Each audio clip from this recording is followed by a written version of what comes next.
Hello again everyone, welcome to our third and final day of this 3-day challenge. Bem-vindos ao nosso último dia desses 3 dias de desafio. Se você chegou até aqui, parabéns! You've already gone further than most people. Você já chegou mais longe do que a maioria das pessoas que ficam só na vontade, mas não dão o próximo passo. Over the last 2 days we've covered. Nos últimos 2 dias de aula a gente falou sobre por que não é preciso morar no exterior para ter uma verdadeira imersão no idioma. Vimos os 3 pilares essenciais do método natural, que é o conteúdo diário, o uso do conteúdo autêntico com contexto e a repetição massiva. Também falamos sobre as palavras de alta frequência e do bloqueio auditivo, que são chaves para você entender o inglês falado de verdade pelos nativos de uma vez por todas. E hoje vamos amarrar todos esses conceitos que a gente já viu e trazer 3 segredos avançados para você dominar a compreensão ainda mais rápido, além de desbloquear a sua fala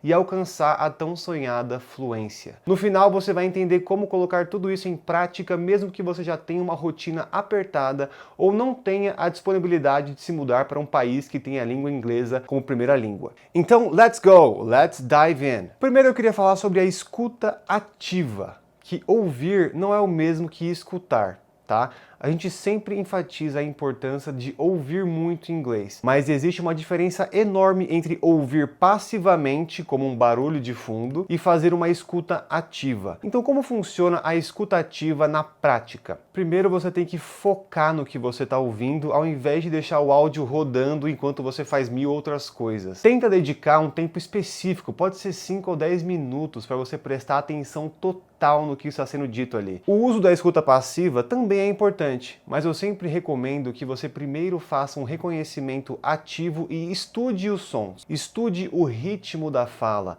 Observe aonde acontecem as contrações, os discursos conectados, todas as nuances de forma bem ativa. Intercale entre o acompanhamento do vídeo usando legendas em inglês ou, se for um áudio, use uma transcrição em aproximadamente 30% das suas sessões de estudo. Lembre-se que o foco é treinar o ouvido e não os olhos, tá? Outro ponto importante, quando escutar uma expressão nova ou uma frase interessante ou até mesmo uma palavra que com uma pronúncia um pouco mais complexa, repita aquela parte do áudio algumas vezes seguidas. Esse rebobinar, esse escutar de novo, ele é poderoso para fixar as estruturas, o ritmo de fala e sons que você ainda não domina. A escuta ativa acelera a compreensão auditiva e faz você crescer mais rápido na fluência, porque o cérebro recebe input de qualidade. Não é sobre quantidade de horas, e sim a intensidade da sua atenção durante aquelas horas. O segundo ponto é que falar é um músculo. Como assim? Porque só ouvir não garante fluência. Muita gente acredita no mito de que basta ouvir bastante, tipo a criança aprendendo a língua materna, né? Pronto, um dia você acorda fluente só de escutar. Mas há um detalhe importante, as crianças não só escutam, elas também tentam falar o tempo todo, mesmo que no começo seja tudo enrolado, né? E tem outro fator, nosso aparelho vocal é formado por músculos que precisam ser desenvolvidos. Essa é a musculatura da fala. Quando somos bebês, não temos a musculatura oral totalmente pronta para articular os sons complexos, né? Por isso falamos errado no começo, as criancinhas falando tudo blá blá blá, né?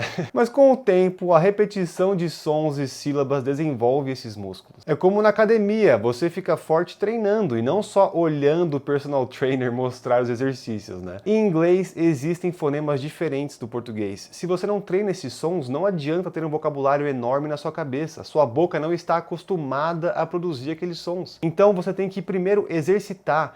Repita em voz alta as palavras novas e faça o shadowing, que é escutar uma frase curta e imitar na hora. O ponto 2 é, grave-se falando e note a pronúncia de certos fonemas, compare com a fala do nativo. O ponto 3 é, converse, mesmo que seja com você mesmo, descrevendo o seu dia ou lendo textos em voz alta. E é totalmente normal travar no começo, porque o seu músculo da fala ainda não está condicionado. Só que se você se expõe à prática de fala ativamente, ele se fortalece. A escuta, ela é fundamental. Mas não, só a escuta não leva à fluência. É como assistir 1000 vídeos de musculação sem erguer nenhum peso. Você não vai ganhar massa muscular. O terceiro ponto é a busca pela automaticidade. e não pensar em inglês o tempo todo. Quantas vezes a gente já ouviu, né? Ah, você tem que pensar em inglês, eu não vejo a hora de conseguir pensar em inglês. Na verdade, o que a gente quer não é pensar em cada micropalavra em inglês, mas sim falar de forma automática. É assim que acontece com o português, a gente não fica planejando e pensando para falar cada palavra que sai da nossa boca, né? Você pensa assim na ideia geral e as palavras só fluem da sua boca. Mas então como funciona o processo de pensar e fala? Quando você vai se expressar, seu cérebro imagina uma cena ou uma intenção, que é o que você quer dizer. No português, você não pensa, vou usar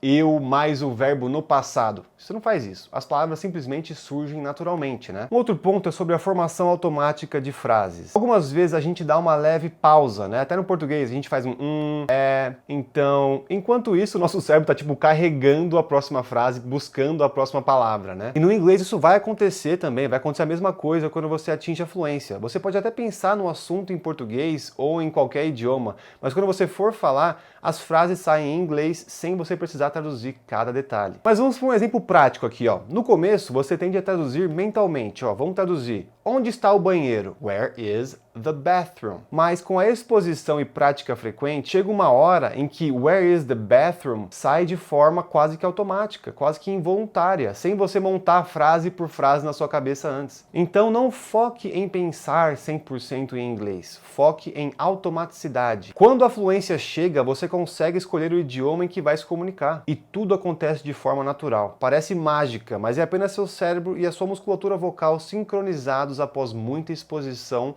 escutativa e prática de fala. E para você que quer ver tudo isso em ação, com exercícios de escuta ativa e técnicas para desenvolver a sua fala como um músculo, até para quem está começando do zero ou já passou anos em cursinho sem resultado, eu tenho um convite especial para fazer para você. No dia 12 de fevereiro, às 8 horas da noite, eu vou fazer uma aula prática ao vivo pelo Zoom. Nessa aula você vai participar de exercícios de escuta ativa ao vivo. Você vai praticar alguns movimentos simples para fortalecer a sua musculatura da fala em inglês, mesmo que você ache, tipo, ai, minha pronúncia é horrível. Você vai descobrir como alcançar essa automaticidade sem precisar pensar palavra por palavra, em bem menos tempo do que você imagina. Nessa aula ao vivo você também vai poder tirar dúvidas em tempo real sobre os bloqueios que ainda podem estar te travando. Seja você um iniciante completo, alguém que já estudou inglês, mas travou na hora de falar, ou até mesmo se você tem medo de ser muito velho ou muito jovem para aprender, essa aula foi feita para te mostrar que é totalmente possível chegar à fluência. Eu vou te dar o passo a passo do que funciona de verdade, com exemplos práticos de como usar esses 3 conceitos no seu dia a dia. Mas atenção, as vagas na sala do Zoom são limitadas, então garanta o seu lugar o quanto antes. É só clicar no link que está aqui embaixo na descrição desse vídeo e também está na bio do meu Instagram